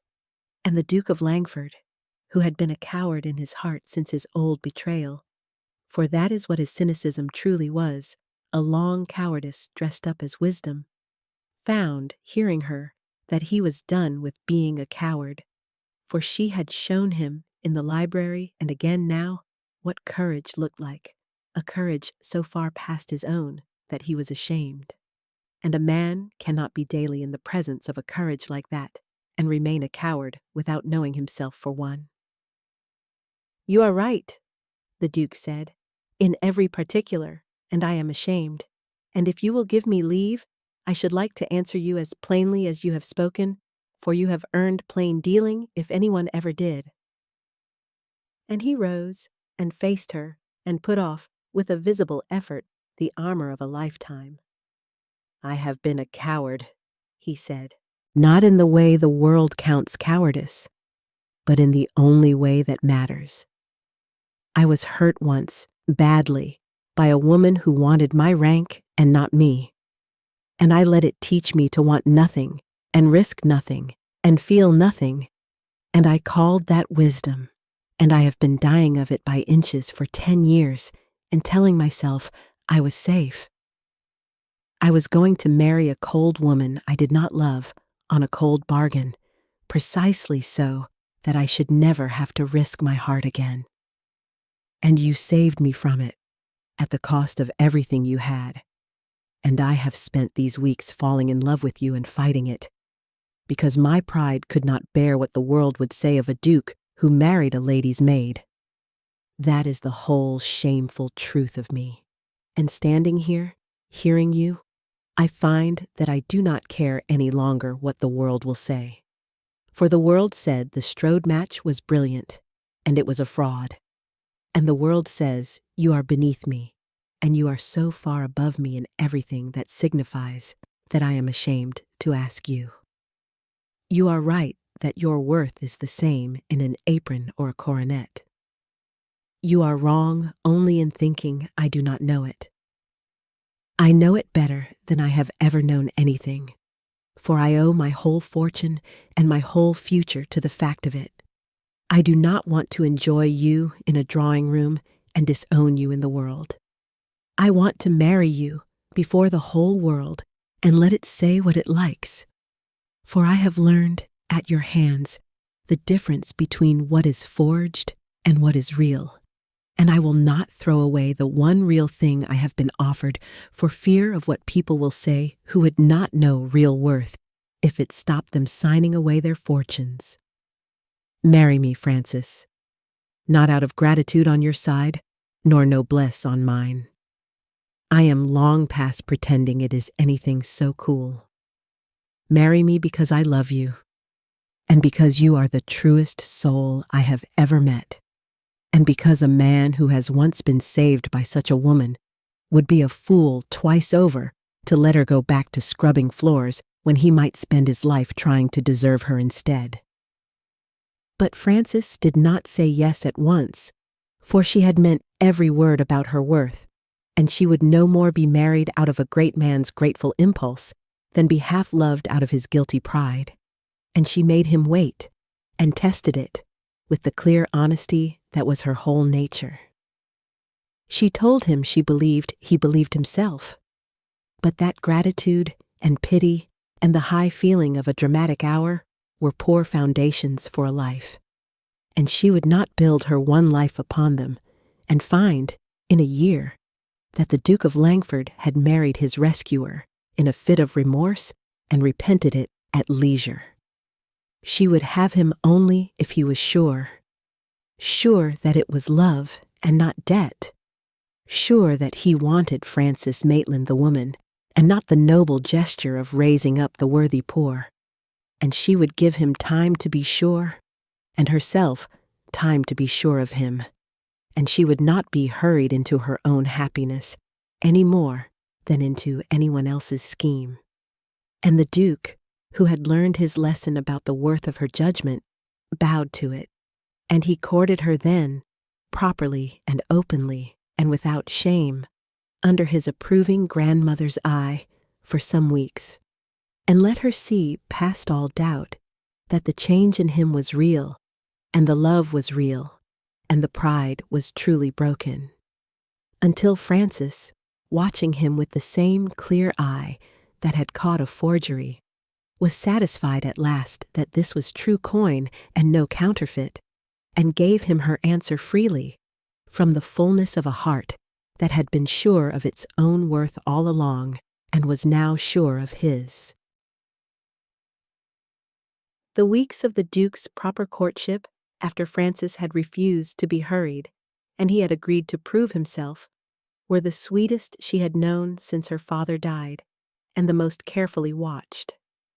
For she had told him she would be sure before she gave her answer, and she meant it, and she watched him through those weeks with the same clear, unflattering eye that had once caught a forgery in a stack of deeds.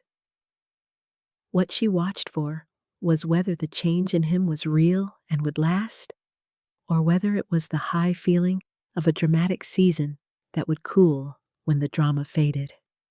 She had seen too much of the world's counterfeits to take anything on its surface. She knew that a man swept up in gratitude and remorse and the romance of raising a worthy servant might propose in all sincerity and repent at leisure, and she would not stake her one life on a sincerity that had not been tested by time.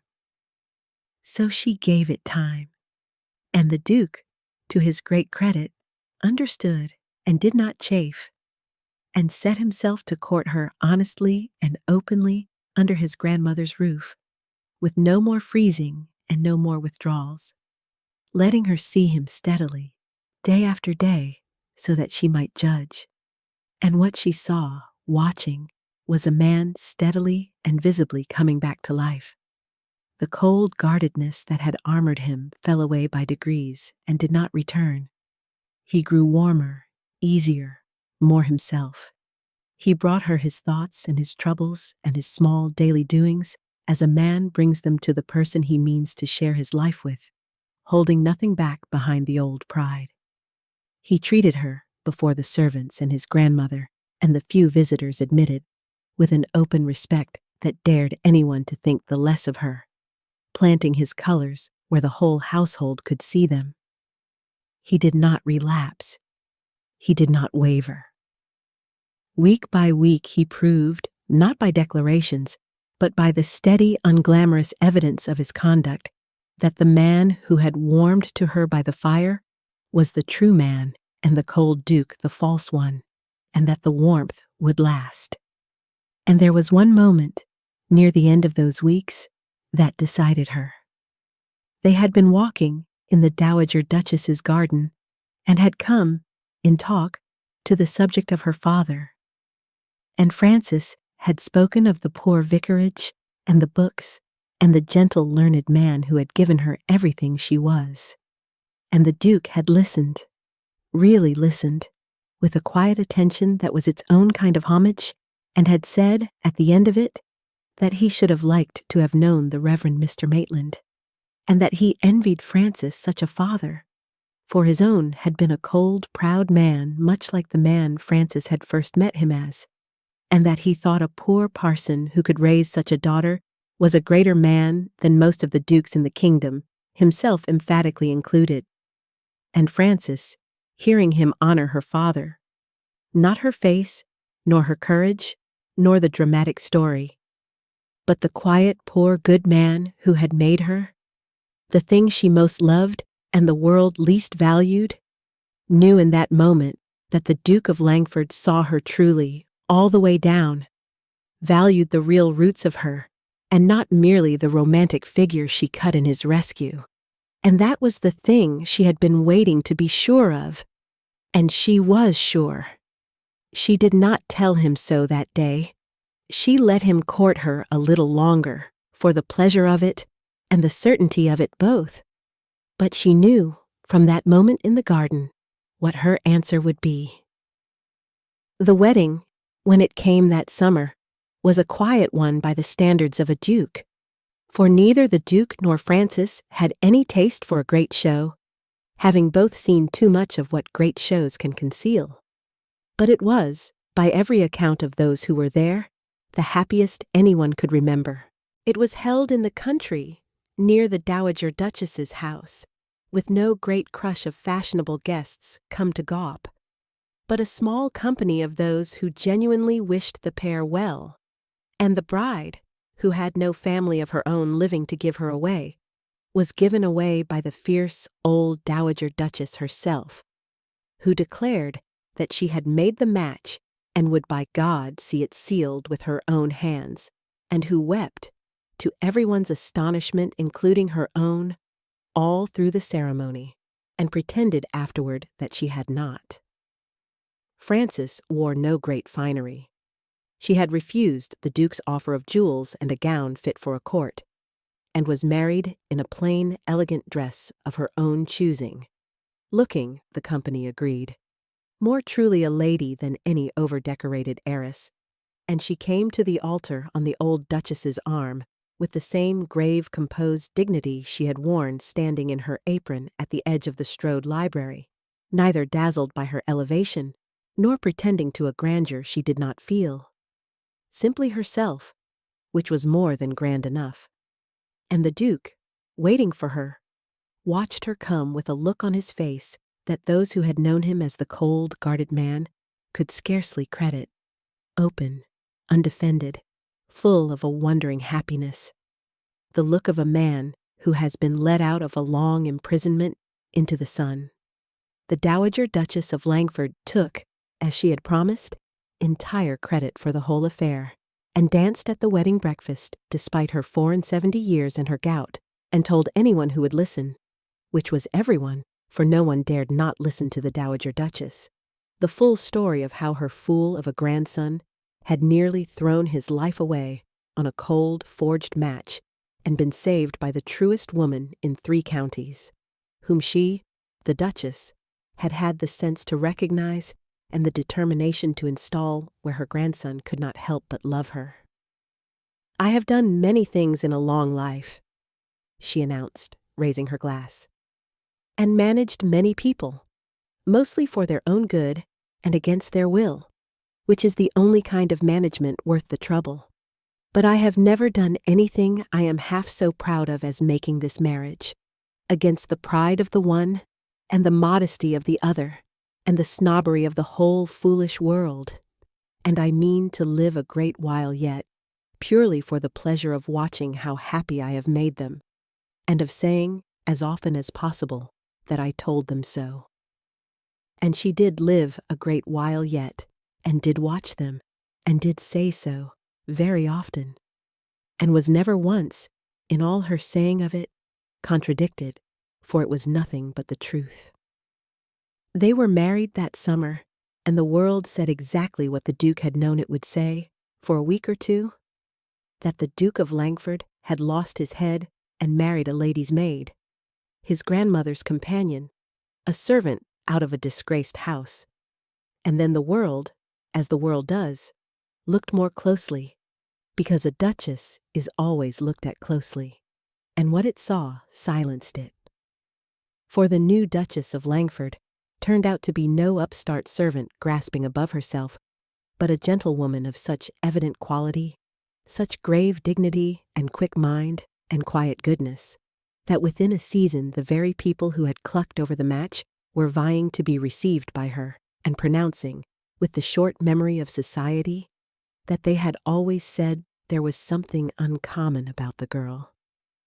The story of how she had come to be a duchess, the forged contract, the lady's maid who had ruined herself to warn an honest man, the courage of it, went round and lost nothing in the telling, and made her, rather than a scandal, a kind of legend, so that the worth which the world had been unable to see beneath an apron, it now could not stop praising beneath a coronet.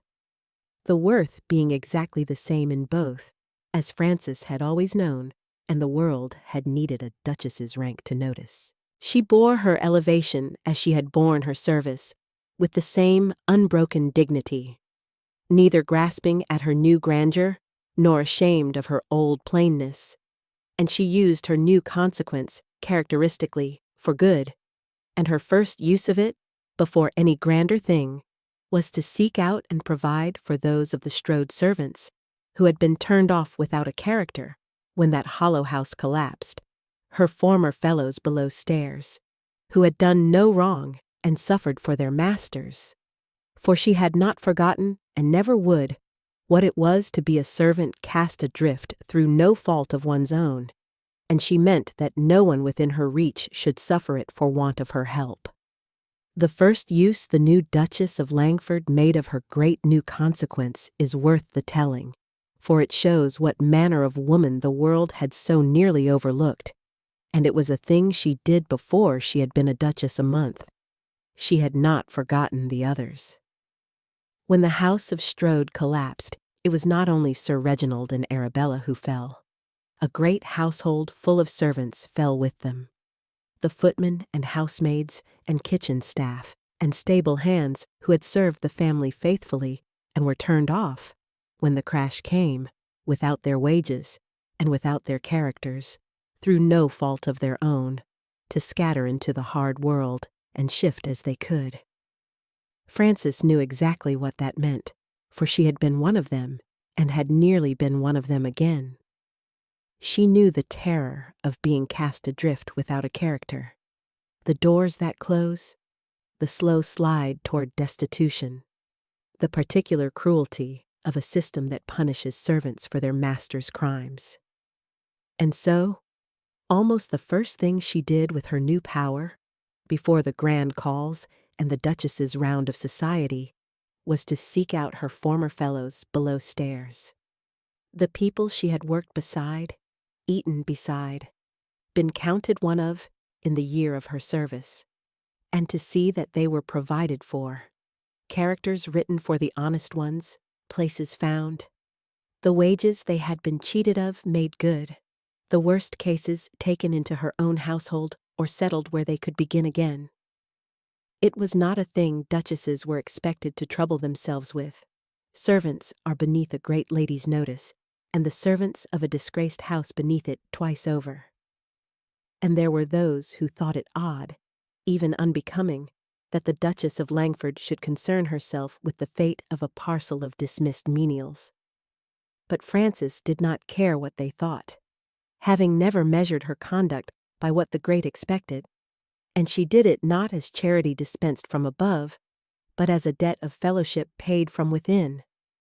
For she had been one of them, and would never pretend otherwise, and she held that to rise and then forget those one had risen from was the meanest of all the meannesses available to the fortunate. "I was a lady's maid a year ago," she said, when someone delicately questioned it. "And I am a duchess now, and I am exactly the same person I was, with exactly the same fellow feeling for the people I work beside. The only thing that has changed is that I can now help them, where before I could only grieve with them. And I had a great deal rather use my new consequence to do that than to do any of the things consequence is usually wasted on." And so, the cast-off servants of the fallen house found, to their astonishment, a champion in the very maid who had brought the house down. And many a footman and housemaid who had faced ruin in that collapse owed their rescue to the quiet woman in the apron who had once stood beside them and never forgot that she had. The Duke of Langford spent the rest of his days a far happier and a far warmer man than the cold cynic who had so nearly signed away his life on a forged contract. For he had learned, at the last possible moment and at his rescuer's hands, the lesson his old wound had hidden from him, that to lock one's heart against all risk is not safety, but a slow death, and that the only fortune worth having is the kind that cannot be forged, which is the love of a true soul freely given. The fierce old dowager duchess, who had disliked the cold match and championed the warm one and thrown the two young people together with shameless determination, took entire and very vocal credit for the whole happy outcome to the end of her long life, and was not wrong to. And Frances Maitland, the clergyman's daughter, the lady's maid, the Duchess of Langford, kept always, through all her grand later life, the plain, clear knowledge that had carried her through every station of it. that her worth had never depended on her station at all, that she had been exactly as much a lady standing in her apron at the edge of that library, ruining herself to tell the truth, as she ever was in her duchess's drawing room, and that the only difference rank had made was whether the world troubled to see what had been there all along. The transformation of society's view of the new Duchess of Langford, once the first scandalized fortnight had passed, was a study in the short memory and the easy conscience of the fashionable world, and Frances watched it with a private amusement that she was far too well-bred to show. For the very people who had clucked and sniffed at the news that the Duke of Langford had married a servant, his grandmother's companion, a lately dismissed lady's maid out of a disgraced house, were, within a single season, falling over one another to be received by her, and pronouncing, with perfectly straight faces, that they had always known there was something quite out of the common about the girl, that breeding will tell, that they had said from the first the marriage would answer. They had said nothing of the kind. They had said the Duke was a fool, and the bride an adventuress. But the world's memory is mercifully short where its own past unkindness is concerned, and a duchess is a duchess, and the same quality that the world had been unable to perceive beneath a cap and apron it could not stop admiring once it was framed by a coronet. Though the quality was, of course, exactly the same quality in exactly the same woman, the only thing altered being the willingness of the world to see it. It was the final and most complete vindication of everything Frances had always believed, that her worth had been there all along, entire and unchanging, through the vicarage and the service and the rescue and the rise, that the world's failure to see it had been a failure of the world's eyes and not a lack in her, and that rank had given her nothing she had not already possessed, but had merely, at last, compelled the blind to look, and she carried her old self into her new station without the loss of a single thread of it. She did not become grand. She did not forget. She did not, in rising, despise the depth she had risen from, as the newly elevated so often do, being most anxious to disown the very origins that ought to humble them. She remembered that she had been a servant, and said so, easily, when it was relevant, neither flaunting it nor hiding it. She treated her own servants with a consideration born of having stood in their place, and they served her with a devotion they gave no other mistress in the county.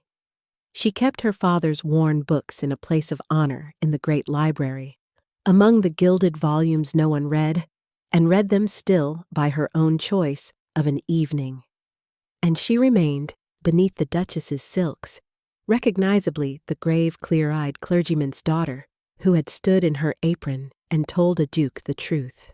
Those who knew her well said that becoming a duchess had changed Frances Maitland less than any elevation had ever changed anyone. That she was, at the height of her grandeur, the identical soul she had been at the depth of her obscurity, neither better nor worse for the change of dress, simply more visible. Which was, when you think of it, the whole point and proof of her, the living demonstration of the thing she had always known, that a person's worth is a fixed and inward thing, the same in an apron or a coronet, and that all the stations of the world are only so many different lights to see it by, or fail to. She had been worth a duchess's place when she was a lady's maid, and she was no more than a lady's maid's worth when she became a duchess. For the worth had never been in the place at all, but in the woman, all along. The change in the Duke of Langford, in the years that followed, was remarked by everyone who had known him before, and was the truest measure of what Frances had given him. For she had saved not only his fortune from a fraud, but his very self from the slow death he had mistaken for safety.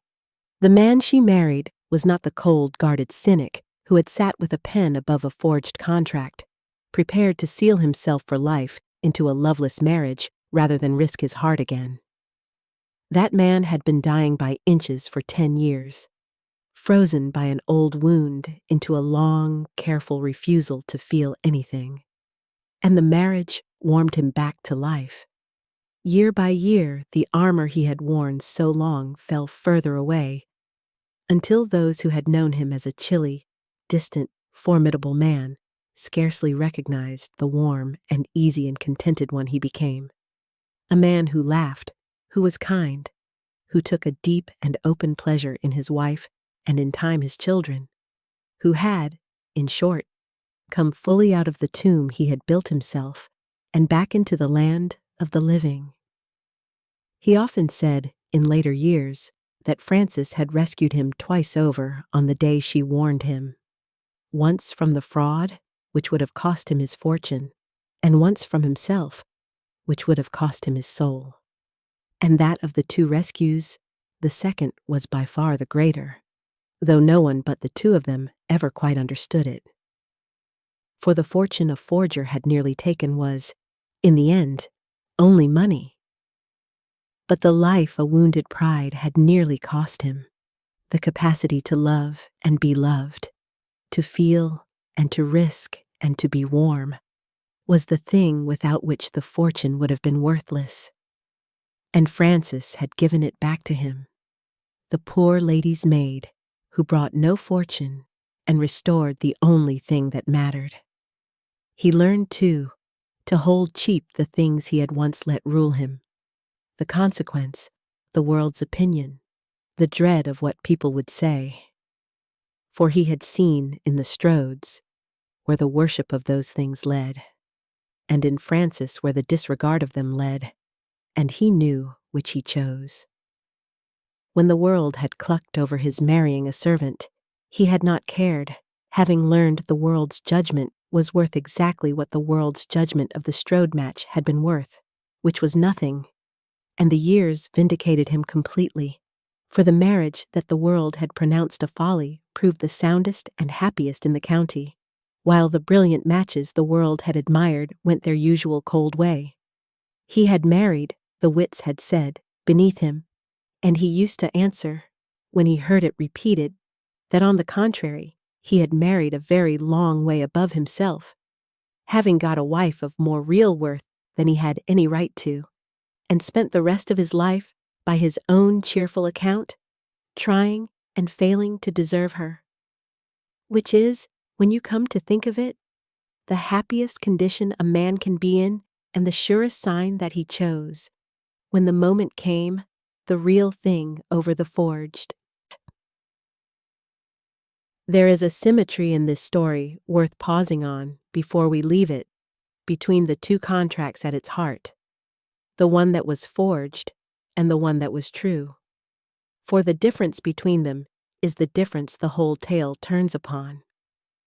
The first contract was the marriage settlement Sir Reginald Strode laid before the Duke, a grand document, beautifully drawn, representing a great fortune, certified by deeds and statements, and all the apparatus of legal solemnity, and a lie from the first line to the last, a forgery, a counterfeit of substance over an emptiness, exactly like the family that produced it, and the grandeur it was meant to secure. It had all the appearance of value and none of the reality.